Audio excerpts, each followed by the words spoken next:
Have you ever noticed something strange about the failure? Like when we fail, we give a lot of excuses. But why do we justify our failures that much? I really want, we don't just fail, sometimes we become experts at explaining why we failed. Like we give the reasons like I am too old, I am not good at studies, I am from a small place, I don't have enough money, I can't do mathematics. That is because when students they are not able to score good marks in mathematics, the first reason they give is they can't do. But why do they give the reasons?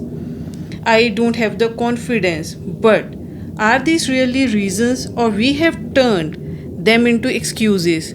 Like sometimes there is a confidence in students that no, I don't know the answer. But why you don't know the answer? They don't have answer to that also. They say we don't know, just we don't know the answer. That is wrapping your lie or your excuse in a very arrogant and absurd manner. Now, I'm not saying that everyone's circumstances are the same. They aren't. Age matters, money matters, responsibilities matter, education matters, where you come from can matter. Yeah, that matters from where you are coming. But a limitation is not necessarily a conclusion. That's not the end point, right? So, giving excuses for your failure is in itself a failure in my eye. There is a huge difference between saying, this is difficult for me, or saying, this is impossible for me. Some things seem difficult at the first point, but they aren't really difficult. We are lacking something in us. Maybe we are not giving our 100%. Maybe we are doing it in a wrong manner. Instead of changing the way of doing things, we simply say, it is impossible for me to do this. Difficult doesn't mean it is impossible. Slow progress doesn't mean no progress. One failure doesn't say a failed person. One failure can never ever make you enough strong to say that you are a failed person. No. One failure can be because of so many reasons. I see quite often among students, a student get poor marks in mathematics and they say, "Ma'am, math is not for me." Then challenge it. Why the students are not challenging when they are not able to do something? But wait, you didn't get the marks you wanted. That's a result. But it's not the definition of the capability of a child's brain. Maybe you didn't understand fraction. Maybe your basics were not clear. Maybe you didn't practice enough. Maybe you were afraid of making mistakes. What is the conclusion of these points? The child is lacking accountability for their own action. Right? All of those are problems that can potentially be worked out. A student can practice more. The student can ask their tutor or the teachers that I'm sorry, but I lack the basics. I don't know the tables. I don't know how to uh, reduce it to the lowest form. The child is lacking something. The child should be accountable for that. Instead of being scared or saying that I won't be able to do this thing, the child must say, may you please let me learn this again because I'm not able to do it and I don't want to be a failure in my life. Okay, all of the problems can be potentially worked out, but where we lack is that we are not trying to put our best. From the everyday example, let's take an example. See, when a child learns a bicycle, the child falls for the first time. Do we say that you are not made for bicycle? You will never be able to ride the bicycle. Then why?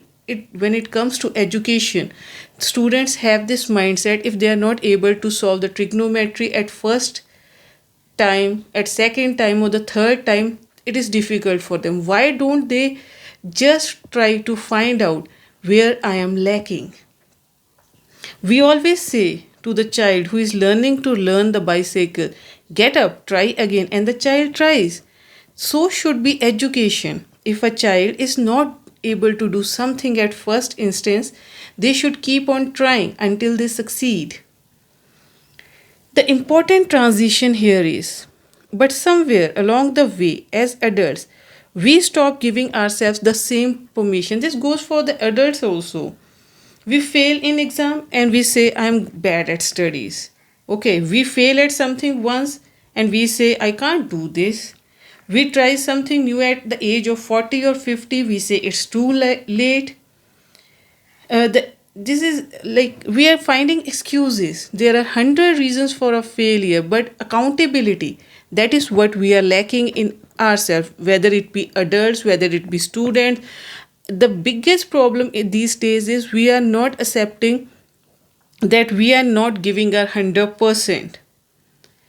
I especially want to talk about the idea of age here, right? Someone reaches 40 and say, now, what can I start possibly? What can I start possibly at the age of 40? But is there 40 a wall that you can't, is it the Great Wall of China that you can't go across it? Why you feel so? Let's take the example of Harland Sanders. His famous business success came much later in life. He was almost 60, I think. His story reminds us that starting late is still starting. We are trying. That is the point. We should keep on trying till we are breathing, right? Of course, not everyone who starts late becomes famous. Not everyone becomes famous. Let's be very real in this. That's not the lesson. The lesson is that we shouldn't reject an opportunity simply because we think we have missed the perfect age. I think there is no perfect age of doing something. And sometimes people think their location decides their future. I myself is from a village. I don't have the opportunities that people have in the big cities. I don't have the same exposure. Yes, opportunities can be different, right? There are certain limitations. Nowadays, because of the advancement in science and technology, many new doors have been opened. But still, till date, there are certain things where a city life and a village life varies. But your starting point necessarily is not your finishing point. A farmer doesn't abandon the next crop simply because the previous crop failed. Crop failure occurs, but they don't stop sowing the new seeds. You see, he asks, what went wrong? What can I change? What can I do differently this time? Maybe we need to approach our failures in the same way. We should learn from the farmers that we should change our approach. We should find the reason for the failure. We should work on it instead of saying, it is impossible for me to do this. Really, that's the biggest failure in our life, that we are not trying to restart it.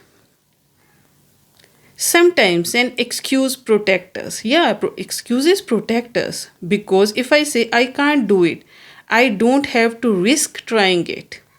But if I say I haven't learned it yet, then I ask myself, what do I need to learn? This is the point. We are running from this point. What do we need to learn to improve our skills? This is what we are not facing. This is the beautiful transition.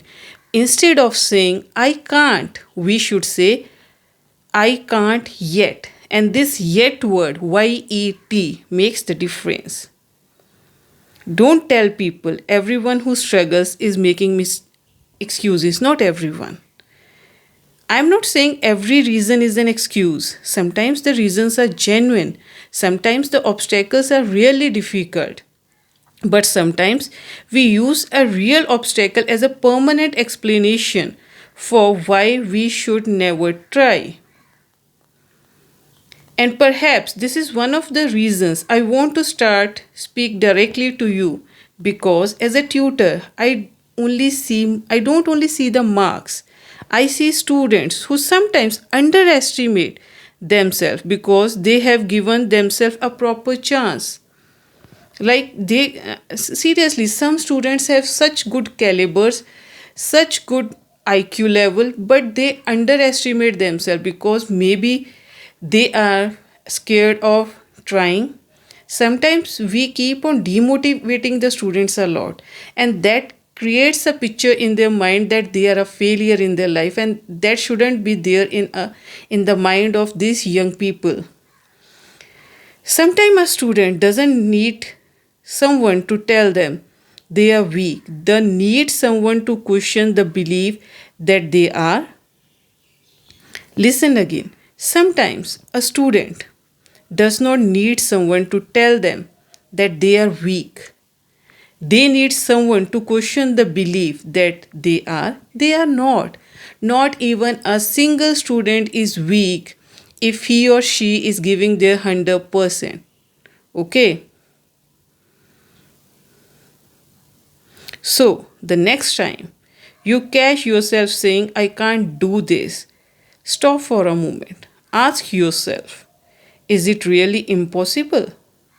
Or I have simply become comfortable with the explanation? Because sometimes the biggest obstacle isn't the situation we are in. Okay, it's the story we have started telling ourselves about the situation. Think about it.